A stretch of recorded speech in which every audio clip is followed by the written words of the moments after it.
یہ ایک تاریخ ساز حقیقت ہے کہ اسلام نے مذہبی رواداری کی محض تلقین ہی نہیں کی بلکہ اسے اسلامی مملکت کے دستور کے جزو کے طور پر منتقل کر دیا۔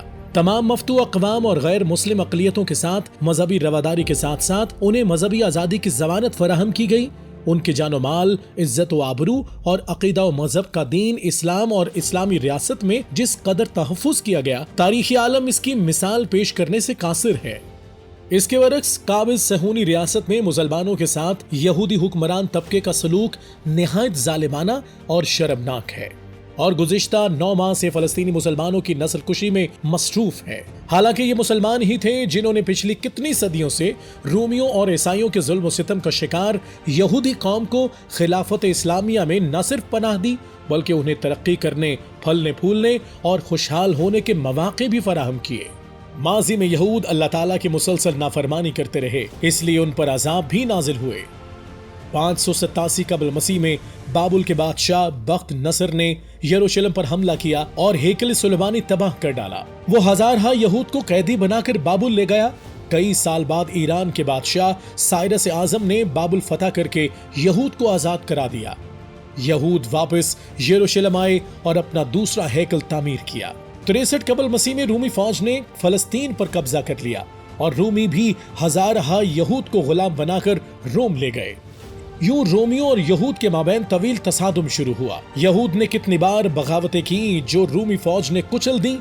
70 عیسوی میں آخر کار رومیوں نے یہود کا مرکز دوسرا ہیکل تباہ کر دیا۔ 135 عیسوی میں رومی حکومت نے یہود کو یروشلم سے نکال دیا۔ کئی یہودی 2000 سال پہلے عرب چلے آئے تھے۔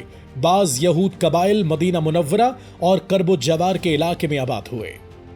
اسی دوران عرب میں اسلام کا سورج طلوع ہوا۔ جب رسول اللہ صلی اللہ علیہ وآلہ وسلم مدینہ تشریف لائے تو مسلمان اور یہود کا ربط و ضبط بڑھ گیا۔ یہود میں اچھے برے دونوں قسم کے لوگ موجود تھے، اسی لیے تعلقات بھی اونچ نیچ کا شکار رہے۔ عیار و مکار یہود کو حضور اکرم صلی اللہ علیہ وآلہ وسلم نے سزائیں دی، جبکہ غریب امن پسند یہود کو اسلامی حکومت سے وظائف ملتے رہے۔ گویا نبی کریم صلی اللہ علیہ وآلہ وسلم اور مسلمانوں نے عیسائیوں کی طرح تمام یہود کو حضرت عیسیٰ علیہ السلام کا قاتل گردان کر ان سے تحقیر آمیز سلوک نہیں کیا بلکہ ہر یہود سے انفرادی طور پر پیش آئے۔ یہی وجہ ہے کئی یہود مسلمانوں کے حسن و سلوک سے متاثر ہو کر اسلام لے آئے۔ ہجرت مدینہ کے بعد رسالت مآب صلی اللہ علیہ وآلہ وسلم نے یہود مدینہ کے ساتھ تاریخ ساز معاہدہ میثاق مدینہ کیا، جو غیر مسلم رعایا کے ساتھ پیغمبر اسلام صلی اللہ علیہ وآلہ وسلم کا پہلا معاہدہ ہے۔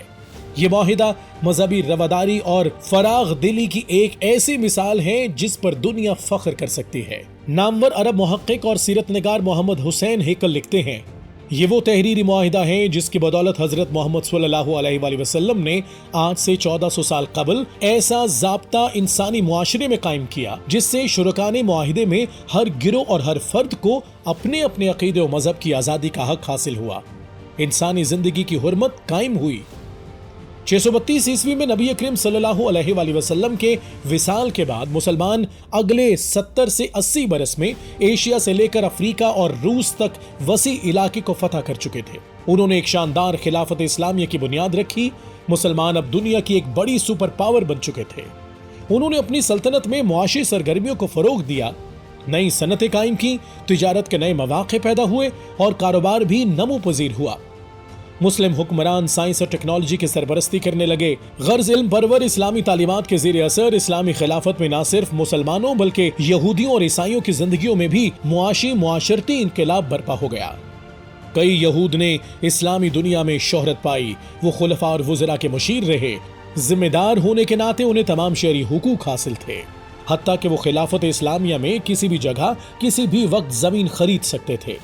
یہ حقائق ترجمانی کرتے ہیں کہ اسلامی ریاست میں آباد غیر مسلم باشندوں کے ساتھ ہمیشہ عدل و انصاف پر مبنی طرز عمل اختیار کیا گیا، لیکن افسوس اپنی تاریخ کے عین مطابق یہود مسلمانوں کے لیے بھی احسان فراموش ثابت ہوئے اور آج اپنی حکومت کے زیر اثر مسلمانوں پر ظلم و ستم کے پہاڑ توڑے جا رہے ہیں۔